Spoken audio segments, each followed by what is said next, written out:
से भर दे, अभिषेक मुझे कर दे, पवित्र आत्मा, पवित्र आत्मा, हालेलुया, पवित्र आत्मा, पवित्र आत्मा, पवित्र आत्मा, पवित्र आत्मा। यीशु सहाय आनंद का सुसमाचार कार्यक्रम में सामर्थी यीशु के नाम से आप सबों का स्वागत है। आइए हम प्रार्थना करें। हे परम दयालु पिता परमेश्वर, तेरा धन्यवाद हो, तूने आज हम हर एक को इस वक्त तक सुरक्षित रखा है, संभाल के रखा है। अब जबकि हम इस सांझ की बेला में तेरे पवित्र नाम से एकत्र हो पाए हैं, हम अपने हृदयों को तेरे दरबार में लेके आए हैं। प्रभु, तू अपने दरबार से हम सबों को उत्तम आशीषों से परिपूर्ण कर, ताकि हम सभी आज खाली हाथ वापस ना लौटें, लेकिन तेरे प्रेम और अनुग्रह और दया से परिपूर्ण होकर हम आज किस कार्यक्रम में आनंदित होकर हम लौटें और अपने जीवन के द्वारा तेरी महिमा करें। आज के पूरे आराधना में तो हम सबों को अगुवाई और मार्गदर्शन दे, तेरा पवित्र आत्मा हमारी अगुवाई करे, हमारे प्रभु यीशु ख्रिस्त के नाम से आमीन। पाठ वचन उत्पत्ति नामक पुस्तक 32 अध्याय पद संख्या 22 से 29। उत्पत्ति नामक पुस्तक 32वां अध्याय पद संख्या 22 से 29। उसी रात याकूब उठा और अपनी दोनों स्त्रियों और दोनों दासियों और 11 लड़कों को संग लेकर घाट से यबोक नदी के पार उतर गया। उसने उन्हें उस नदी के पार उतार दिया, वरन अपना सब कुछ पार उतार दिया, और याकूब आप अकेला रह गया। तब कोई पुरुष आकर पाँव फटने तक उससे मल्लयुद्ध करता रहा। जब उसने देखा कि मैं याकूब पर प्रबल नहीं होता, तब उसकी जांघ की नस को छुआ, और याकूब की जांघ की नस उससे मल्लयुद्ध करते ही करते चढ़ गई। तब उसने कहा, मुझे जाने दे, क्योंकि भोर होने वाला है। याकूब ने कहा, जब तक तू मुझे आशीर्वाद ना दे, तब तक मैं तुझे जाने ना दूंगा। और उसने याकूब से पूछा, तेरा नाम क्या है? उसने कहा, याकूब। उसने कहा, तेरा नाम अब याकूब नहीं, परंतु इस्राएल होगा, क्योंकि तू परमेश्वर से और मनुष्यों से भी युद्ध करके प्रबल हुआ है। याकूब ने कहा, मैं विनती करता हूँ, मुझे अपना नाम बता। उसने कहा, तू मेरा नाम क्यों पूछता है? तब उसने उसको वहीं आशीर्वाद दिया। यह परमेश्वर का वचन है। परमेश्वर का धन्यवाद हो। आइए हम इस वचन पर मनन चिंतन करें, उससे पहले कि हम परमेश्वर की अगुवाई और मार्गदर्शन मांगें। हे प्रभु परमेश्वर, अनुग्रहकारी पिता परमेश्वर, तेरे पवित्र चरणों में उपस्थित हैं। तो इस वक्त पिता परमेश्वर, हम हर एक से तो बातचीत कर। आज के वचन के द्वारा हम तेरी पवित्र इच्छाओं को, योजनाओं को हम सीखना चाहते हैं, जानना चाहते हैं कि प्रभु सचमुच में तो हम हर एक को अपना स्वर्गीय आशीर्वाद देना चाहता है। इस वक्त तू अपने वचन के प्रकाशन में हमारी सहायता कर, हमारे प्रभु यीशु ख्रिस्त के नाम में आमीन। प्रभु में मेरे अति प्रियो, फिर से इस सांझ की बेला में हम सामर्थी प्रभु के नाम से प्रभु के चरणों में उपस्थित हो पाते हैं, वचन की सेवकाई कर पाते हैं। तो आइए आज, जबकि हम उत्पत्ति नामक पुस्तक 32 अध्याय के 22 से 29 पद पर जो घटना है, उस घटना से कुछ बातों को हम सीखने का प्रयास करें। 20 वर्षों बाद याकूब अपने बड़े भाई एसाव से मिलने एवं पिता का घर वापस लौट रहा है। याकूब अपने पत्नियों, दासियों और 11 बच्चों, गाय बैलों एवं ढेर सारी संपत्तियों को बटोर ले आ करके वह अपने भाई से मिलने वापस लौट रहा है। किंतु अब भी याकूब को डर है कि कहीं मेरा बड़ा भाई मेरे परिवार को नष्ट ना कर दे, और इसलिए याकूब ने अपने भाई को उन संपत्तियों में से उपहार के रूप में 550 पशुधन 3 दलों में बांटकर आगे भेजता है, ताकि याकूब के द्वारा जो एसाव को भेंट भेज दी गई है उसे ग्रहण कर एसाव खुश हो और याकूब को हानि ना पहुंचाए। याकूब यबोक नदी के पार अपनी सारी संपत्ति पशुओं को वह भेज दिया और अपने परिवार के साथ यबोक नदी के इसी भाग में वह रात बिताना चाहा। लेकिन आधी रात हुई, उसने फिर से अपने बच्चों को, अपनी पत्नी, अपनी दासियों और 11 लड़कों को यबोक नदी के पार उतार दिया।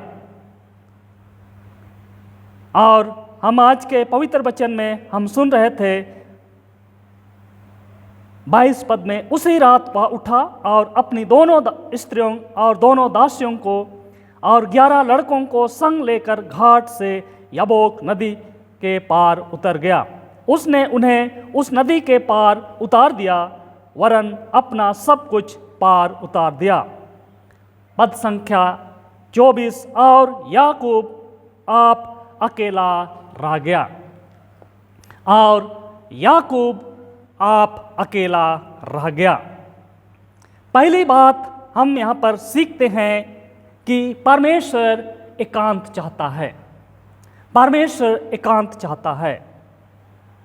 उस रात याकूब स्वयं अकेला रह गया।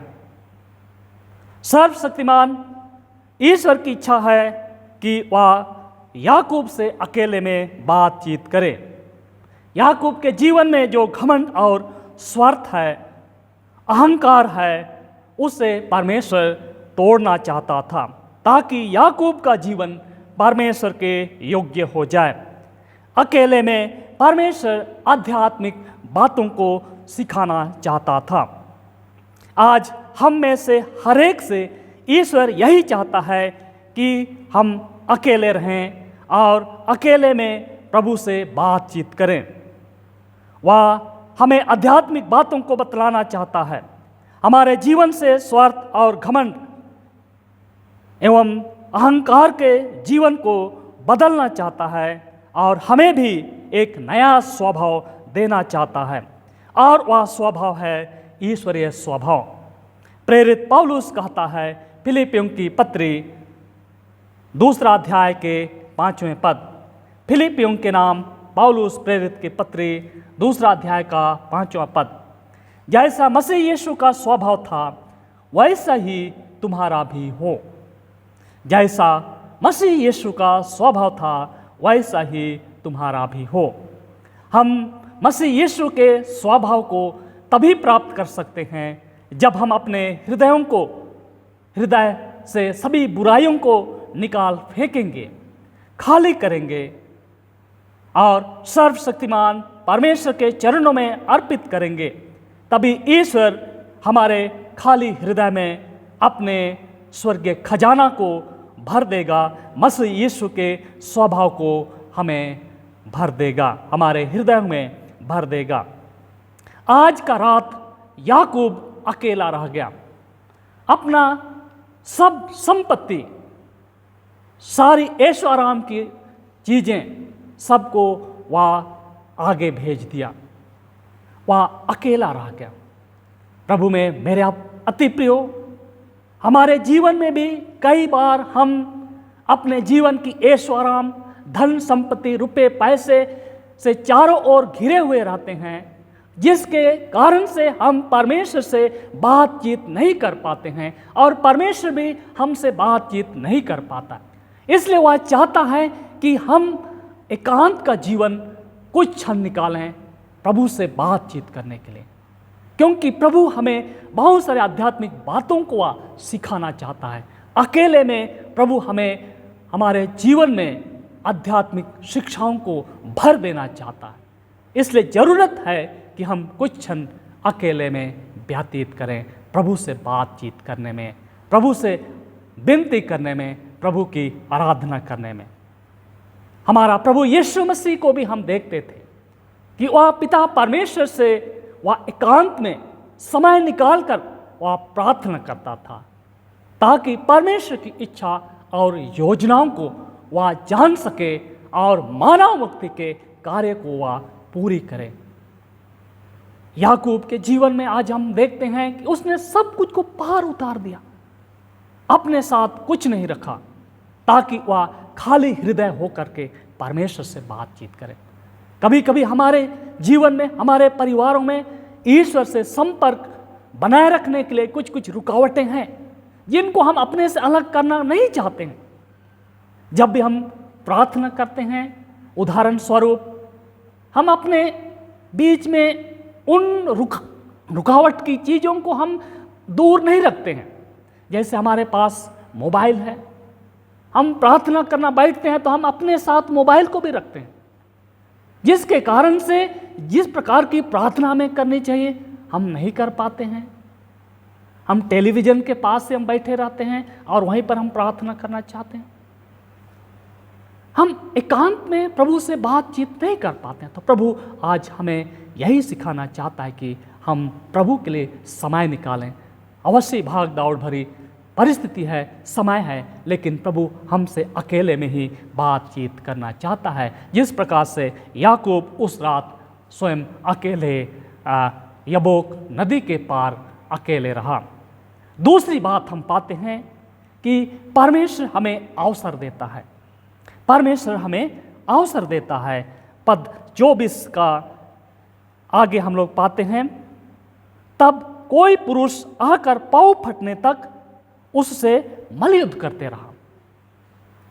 जब याकूब अकेले रहा, वह इसी चिंता में पड़ा हुआ था कि मेरा भाई क्या मेरे उपहार को स्वीकार करेगा या नहीं, मेरे जीवन में क्या संकट आने वाला है या नहीं।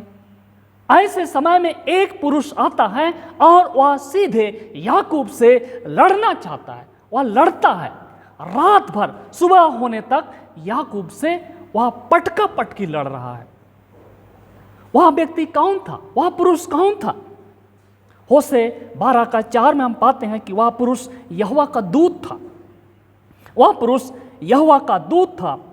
वह याकूब को रात भर का समय दिया, याकूब को रात भर का समय दिया। वह चाहता तो तुरंत ही उसको हरा सकता था, तुरंत ही उसको पराजित कर सकता था, लेकिन परमेश्वर का दूत याकूब को रात भर का समय दिया, रात भर का समय दिया। ऐसा क्यों? इसलिए कि याकूब वह अपने आप को पहचाने कि मैं क्या हूँ, मैं क्या हूँ, मैं कौन हूँ, मैं क्यों हूँ। इन सारी बातों को याकूब रात भर वह सोच सके। अर्थात याकूब परमेश्वर का जन था, परमेश्वर का अभिषिक्त व्यक्ति था, और उसको परमेश्वर ने अपनी महान योजना को पूरी करने के लिए उसको उस रात अकेले ठहराया था। प्रभु में मेरे अति प्रिय, वह दूत याकूब से मलयुद्ध करता है, पटका पटकी करता है। याकूब उस दूत से आशीर्वाद की मांग करता है। आज हमारा भी मलयुद्ध है। इफिसियों की पत्री 6 अध्याय का 12वां वचन में कहता है, क्योंकि हमारा यह मलयुद्ध लहू और मांस से नहीं परंतु प्रधानों से, अधिकारियों से, हाकिमों से और उस दुष्टता की आत्मिक सेनाओं से है जो आकाश में हैं। याकूब ने तो उस दूत से आशीर्वाद के लिए मलयुद्ध किया, लेकिन हमारा जो मलयुद्ध होगा, हमारा ये जो उद्धार जीवन हमें मिला है, हमें जो मुक्ति का जीवन मिला है, हमें जो पवित्र और शुद्धता का जीवन मिला है, इस जीवन को बचाने के लिए, इस जीवन को उस दुष्ट से बचाए रखने के लिए हमें मलयुद्ध करना है और वह दुष्ट बैरी से हमें लड़ना है, ताकि उद्धार जीवन से हमें वंचित ना करें। प्रभु में मेरे अति प्रिय, परमेश्वर चाहता है कि हम पश्चाताप करें। परमेश्वर अनुग्रहकारी एवं दयालु ईश्वर है, इसलिए वह चाहता है कि सभी कोई पश्चाताप करें और बचाए जाएं। इसलिए वह आज हम में से हर एक को समय दिया है। जिस प्रकार से याकूब को रात भर का समय मिला, रात भर का समय मिला कि याकूब पश्चाताप करे, याकूब अपने हृदय से घमंड और अहंकार को निकाले और वह जाने कि मैं सर्वशक्तिमान परमेश्वर के द्वारा रचा गया हूँ। प्रभु आज हम हरेक को भी अवसर दिया है। दूसरा पत्रस 3 अध्याय के 9वें पद में हम पाते हैं, प्रभु अपनी प्रतिज्ञा के विषय में देर नहीं करता, जैसी देर कुछ लोग समझते हैं, पर तुम्हारे विषय में धीरज धरता है और नहीं चाहता है कि कोई नष्ट हो, वरन यह कि सबको मन फिराव का अवसर मिले। आज परमेश्वर ने हम हरेक को यह लंबी अवधि दी है, लंबा अवसर दिया है, एक ऐसा जीवन दिया है कि हम इस जीवन में हम पश्चाताप करें। तीसरी बात हम पाते हैं कि ईश्वर हमें आशीष से वंचित होना नहीं देखना चाहता, अर्थात हम आशीष से कभी वंचित ना हो। याकूब को पराजित करने के पश्चात जब वह दूत जाने लगा तो याकूब आशीर्वाद की मांग करता है। स्वर्गीय आशीर्वाद याकूब को देने से पहले स्वर्गदूत पूछता है, तेरा नाम क्या है? याकूब के पास सांसारिक धन संपत्ति, पशुधन की भरमार थी, किसी वस्तु की कमी नहीं थी, फिर भी वह एक ऐसे आशीर्वाद की मांग करता है जिससे इस संसार का कोई भी इंसान नहीं दे सकता है। मनुष्य उस आशीर्वाद को दे नहीं सकता है।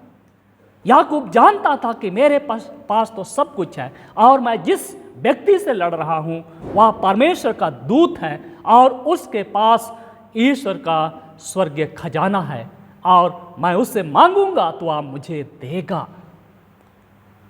ख्रिस्त में मेरे प्रियो, हम जिस परमेश्वर से मांगते हैं वह परमेश्वर पूरी सृष्टि का मालिक है, उत्तम आशीषों से भरा हुआ परमेश्वर है, इसलिए तो हम उस परमेश्वर से मांगते हैं। आज जिस प्रकार से याकूब मांग करता है कि जब तक तू मुझे आशीर्वाद ना दे तब तक मैं तुझे जाने नहीं दूंगा। यह एक मसीही प्रार्थना योद्धा के लिए भी होनी चाहिए। कभी भी निराश नहीं होना चाहिए, निरंतर प्रार्थना करते रहना चाहिए। हम इस बात को पाते हैं कि याकूब की मांग से बढ़कर के इस स्वर्गदूत ने, परमेश्वर के दूत ने याकूब को आशीर्वाद दिया जिसका याकूब ने कभी कल्पना ही नहीं किया था, कभी सोचा भी नहीं था। किंतु उस उत्तम स्वर्गीय आशीर्वाद को देने से पहले याकूब से पूछा गया कि तू कौन है, तेरा नाम क्या है? उसने उत्तर दिया, मेरा नाम याकूब है, मेरा नाम याकूब है। याकूब का महान अंगीकार हम यहां पर पाते हैं। याकूब ने स्वीकार किया कि हां, मैं याकूब हूं। आज तक मैंने केवल धूर्ताई की है। मैंने अपने भाई एसाव से पहले पहलौठे का अधिकार को छीना, पिता के आशीर्वाद को छीना, लाबान से भी मैंने धोखाबाज किया, अब तक केवल और केवल मैंने धूर्ताई की है, चालाकी की है और केवल मैंने धोखेबाज से अभी तक मैंने जीवन जिया। यही है मेरी पहचान, यही है मेरा पहचान। अर्थात याकूब अपने पिछले पापों को वह स्वीकार कर लिया, मान लिया कि मुझसे गलतियां हुई है, मैंने गुनाह किया है, मैंने अपराध किया है। प्रभु में मेरे अति प्रिय याकूब का यह जो पश्चातापी अंगीकार हम पाते हैं, महान आशीर्वाद को लेकर के आया। सांसारिक धन संपत्ति से बड़ी आशीर्वाद उसको मिला और उसको क्या मिला? एक नया नाम मिला, नया नाम मिला। याकूब से उसका नाम, वह दूत कहता है, अब से तेरा नाम याकूब नहीं परंतु इस्राएल होगा। पद संख्या 27, और उसने याकूब से पूछा, तेरा नाम क्या है? उसने कहा याकूब। उसने कहा, तेरा नाम अब याकूब नहीं परंतु इस्राएल होगा। अर्थात याकूब को एक नया नाम दिया गया। अर्थात इस्राएल का अर्थ है राजकुमार, परमेश्वर का राजकुमार। प्रभु में मेरे अति प्रियो, पापों को मान लेने एवं पश्चाताप करने के द्वारा ही याकूब को एक नया नाम दिया गया, एक नई पहचान याकूब को दी गई। जब हम परमेश्वर के निकट आते हैं, हम अपने पापों से पश्चाताप करते हैं, हम अपने गुनाहों को स्वीकार कर लेते हैं, तो प्रभु ने भी वायदा किया है कि हमें भी एक नया जीवन मिलेगा, हमें भी एक नया नाम दिया जाएगा। प्रकाशित वाक्य की पुस्तक 2 अध्याय का 17वां वचन में हम पाते हैं, जिसके कान हो वह सुन ले कि आत्मा कलीसियाओं से कहता है, जो जा पाए उसको मैं गुप्त मन्ना में से दूंगा और उसे एक श्वेत पत्थर भी दूंगा और उस पत्थर पर एक नया नाम लिखा हुआ होगा, जिससे उसके पाने वालों के सिवाय और कोई ना जानेगा। प्रभु का धन्यवाद हो कि प्रभु आज हमको एक नया नाम देना चाहता है। हमारा एक नया पहचान होगा, परमेश्वर का राजकुमार। हम परमेश्वर के लोग होंगे, परमेश्वर स्वयं हमारी चरवाही करेगा, परमेश्वर अपने स्वर्गीय भंडार के पास हमारी अगुवाई करेगा, हमें ले जाएगा, हमारे आंसुओं को पोंछेगा और हमारा भला गणेरिय होगा। परमेश्वर इस वचन के द्वारा हम सबों को आशीष दे। आइए हम सभी प्रार्थना करें। हे प्रभु परमेश्वर स्वर्गीय राजा, हम तेरा धन्यवाद करते हैं कि तू सचमुच में हम हर एक से तू बातचीत करना चाहता है। तू चाहता है कि हम अकेले में तुझसे बातचीत करें। तू चाहता है कि हम नष्ट ना हो और इसलिए तू हमें अवसर देता है। और तू यह भी चाहता है कि हम पश्चाताप करें और तेरे उत्तम स्वर्गीय आशीषों को, एक नई पहचान को हम प्राप्त करें। आज के पवित्र वचन के लिए हम तेरा धन्यवाद करते हैं। विनती करते हैं पिता परमेश्वर, इस आने वाली रात्रि में तू हम हर एक से तू बातचीत कर। विनती करते हैं प्रभु, जब हम अपने बिछावन पर या रात्रि हम बिस्तर पर पड़े रहेंगे, ऐसे समय में शैतान दुष्ट बैरी की हर एक शक्तियों से तू हमारी रक्षा रखवाली कर। रात्रि के अंधकार को तू अद्भुत ज्योति से प्रकाशित कर दे। इस रात्रि के समय में हम उन लोगों के लिए प्रार्थना करते हैं जो बीमार हैं, दुखित हैं, शोकित, चिंतित हैं। प्रभु उनको भी तू चंगाई और छुटकारा प्रदान कर।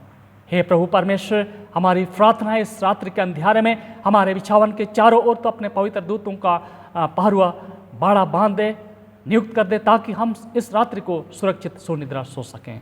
विनती करते हैं पिता परमेश्वर, अब हम इस आराधना को, इस आनंद के आराधना को, समाचार को हम तेरे नाम में समाप्त करते हैं। हम हर एक की तो रक्षा रखवाली कर, ताकि इस रात्रि सुनिद्रा सोएं, कल के नए बिहान में पहुंच सके। सारी आदर में तुझे देते हुए विनती यीशु के नाम से मांगते हैं, सुन और दया से ग्रहण कर, आमीन। अब जिस प्रकार हमारे उद्धारकर्ता यीशु ख्रिस्त ने सिखाया है, हम प्रभु की प्रार्थना को एक साथ कहें। हे हमारे पिता, तू जो स्वर्ग में है, तेरा नाम पवित्र माना जाए, तेरा राज आए, तेरी इच्छा जैसे स्वर्ग पूर्ण होती है वैसे पृथ्वी पर भी हो। हमारे दिन भर की रोटी आज हमें दे और हमारे अपराधों को क्षमा कर, जैसे हमने अपने अपराधों को क्षमा किया है, और हमें परीक्षा में न डाल परंतु बुराई से बचा, क्योंकि राज, सामर्थ, महिमा अब और सदा तेरी है, आमीन। अनुग्रह वचन और हमारे प्रभु यीशु ख्रिस्त का अनुग्रह, ईश्वर पिता का प्रेम और पवित्र आत्मा की सहभागिता हम सबों के संग सदा सर्वदा रहे, आमीन। फिर से आप सबों को यीशु सहाय। शुभ रात्रि, गुड नाइट।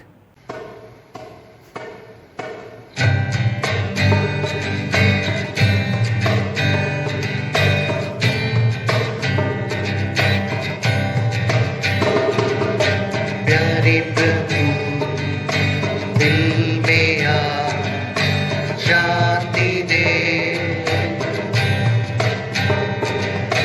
प्यारे प्रभु दिल में आ शांति दे। है तुझे समर्पण ये मेरा जीवन है, तुझे समर्पण ये मेरा जीवन। प्यारे प्रभु दिल में आ शांति दे,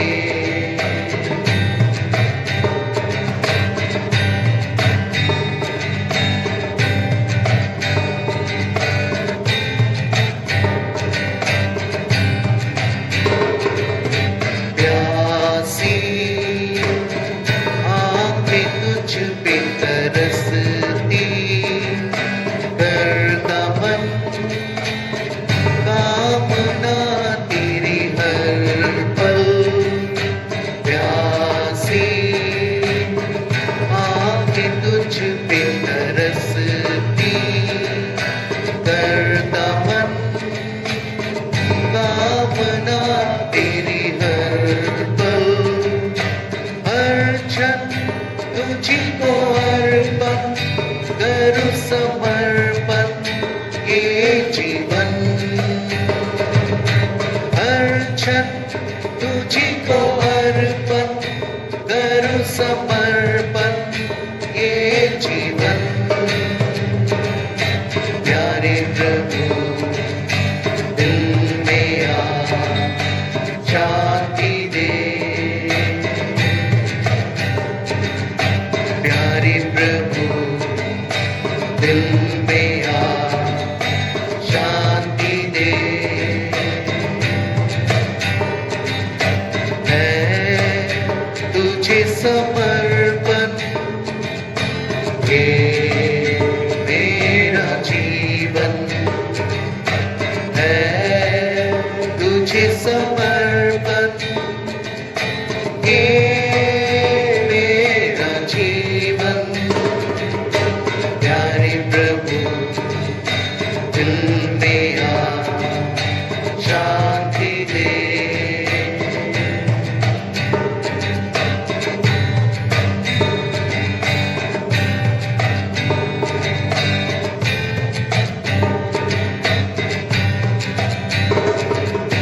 निश दिन करूं मैं तेरी आराधना, हर पल हो तेरी ही कामना।